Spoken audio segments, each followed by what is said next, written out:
Hey everybody, welcome into the Mariners post-game recap for game number 68, a 4-0 loss to the Los Angeles Angels, coming from you from this amazing studio here. Mariners drop another one. They fall to 29-39 on the season. These videos are getting harder to make. I will say that in my first week of doing this, it's the same song and dance every game. Mike Trout homered, and the Mariners don't do anything on offense. Literally, you could just whatever I put for game 2 of the doubleheader yesterday, just insert it with, an extra loss and slightly more frustration.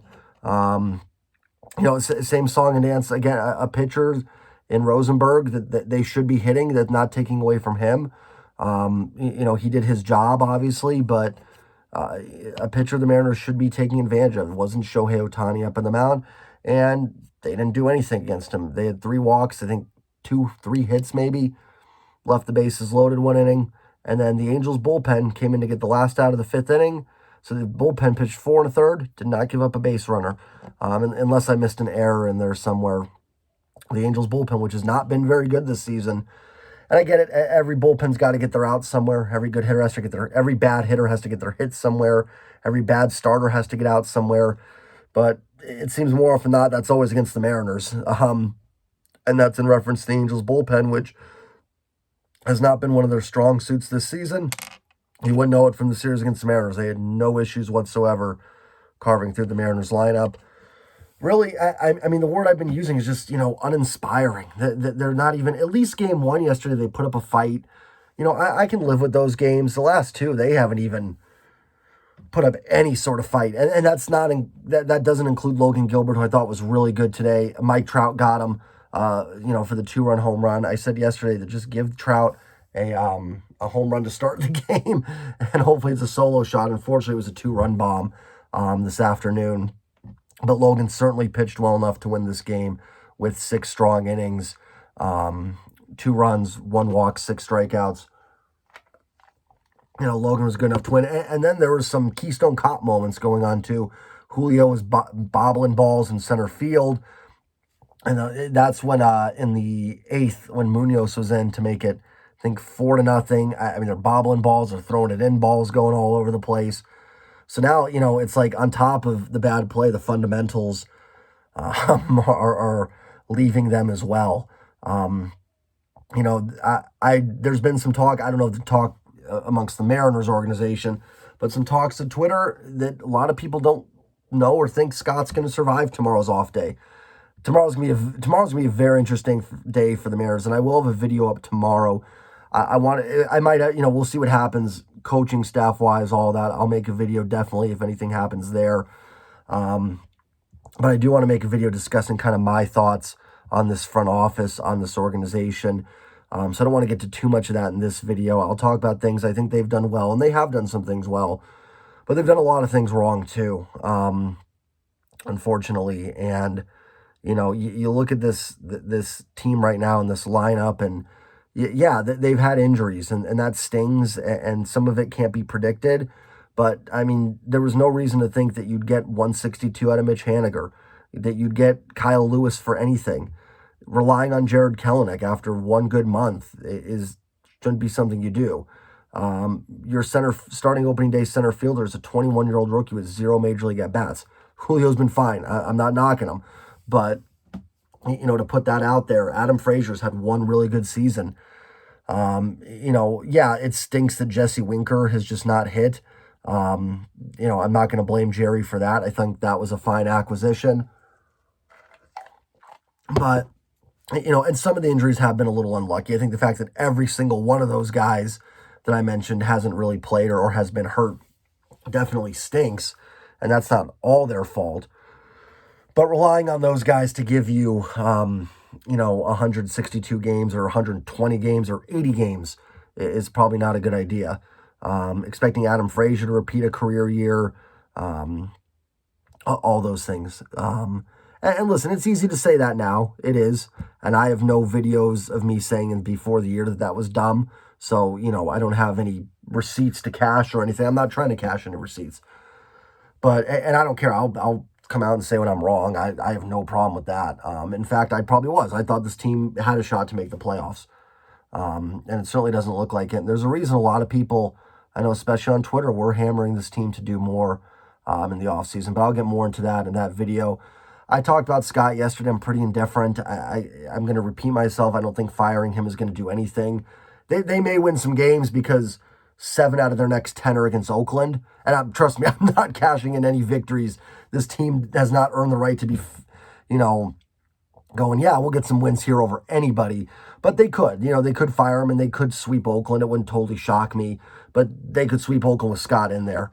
And just like people critiquing, should they have walked Trout all these at-bats?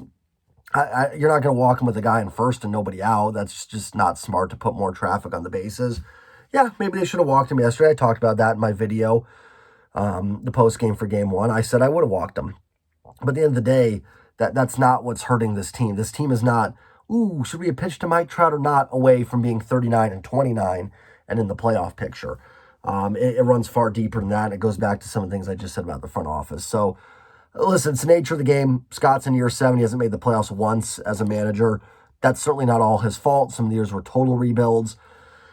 But I'm not going to lose a ton of sleep over that if he is let go. I certainly understand from both sides. I would feel bad for him if he is fired. I think he's done some good things here. But it's the nature of having that position. Is things like that happen. When you take that job, you can be a fall guy at some point. So I really, truly mean this. I am 50-50. And that's on how I feel about Scott, and that's how on if I think it happens. Now, the difference with the other firings like Girardi and Madden, they weren't working for GMs that hired them. They were working for new regime GMs. Dipoto and Service go back a long way. So they're a little bit closer than these other groups or other GMs and coaches that have been fired this year. The Phillies with Joe Girardi and the Angels with Joe Madden. So certainly more likely Scott sticks than those guys. I mean, obviously he has stuck longer than them, but, don't use those guys as examples because it's almost a completely different scenario in the matter. So we'll see what happens. I will have a video up if they do something. I really don't know. Like I said, I'm really 50-50. I could totally see it. I could totally not. But we will. Something's going to be done tomorrow. I can't imagine no news comes out. Someone is probably getting fired tomorrow. I mean, whether it's a hitting coach, pitching coach, bench coach, somebody's probably taking the fall for this. For what's been going on. I really wish I had more to say on this game today. I can't. I mean, I'm kind of at a loss for words. My second time recording this video, I'm not sure if I already said it, but rinse and repeat from what I said in Game 2's video yesterday. It's the same thing. This team looks, they look bad. They look lifeless. You know what I mean? They just don't look like they're putting the effort. And I'm sure it's not true.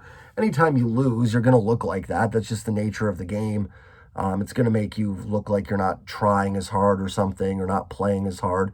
And I think sure the guys want to win. It's not that, but it just has not been good baseball. They don't look good. And, they went from just leaving runners on. Then they left a few runners on today. Then just decided, let's not put any runners on so we can't leave any runners on. I always say I'm going to try to talk about positives. Logan Gilbert, another great start. He has really developed into an ace and a frontline pitcher. That's fantastic to see. We've talked about some of the duds, but, Logan Gilbert, George Kirby, Julio Rodriguez, their development, at the end of the day, is probably more important for this team's long-term future than anything. So that is fantastic to see. Logan keeps doing his thing. The offense will play better eventually. It just might be too little too late for this team. So, I'm trying to think if there's anything else from the game that stood out to me, and there's just really not. Baseball's tough to break down every single game. It's a rinse and repeat. It's the same stuff. It's bad at-bats from Toro. It's leaving the bases loaded. It's Jesse Winker doing nothing. It's Jesse Winker getting called out in strike 3 and arguing with the ump. That's the Winker special this year. Called third strike on, some of the pitches have been borderline, but some of them right there, and he argues it, and it's like, dude, those are strikes, man. Don't know what to tell you. The fire alarm went off in the game. That was kind of funny. Hopefully nobody was hurt. I don't think there was any issue, but Make insert whatever joke you want there, whether it's Mike Trout being so hot that they had to set off the alarm, or warning people to get out and stop watching the Mariners. I don't know which one it was, but insert whatever joke you think is funnier. Mariners dropped this one 4-0. The Angels throwing out a pitcher that you should be able to hit, didn't do it. Logan was fine, but Mike Trout once again homers off the Mariners as he does for the 3.9 billionth time, I think, in Seattle. I've lost track now. 3.8, 3.7, 3.9, whatever it is. But another homer, I think it's 33 or something in Seattle. 52 in his career against the Mariners, unbelievable. But yeah, and then against the bullpen that struggled and not even getting a base runner. Bad at bats, weak contact, all around. So, positives today, Logan Gilbert. That's about it. We'll see what happens tomorrow. I will have a video up. I'll either have a video up talking about some of the stuff at the front office, my thoughts on it, or we might have a video. We'll see if anything goes down with Scott or anybody on the staff or players and stuff like that. I think at the very least, roster moves are going to be coming. I don't know anything that's going to save the Mariners unless they somehow acquire Soto and Trout tomorrow. I don't think it's going to be anything major. It's going to solve it.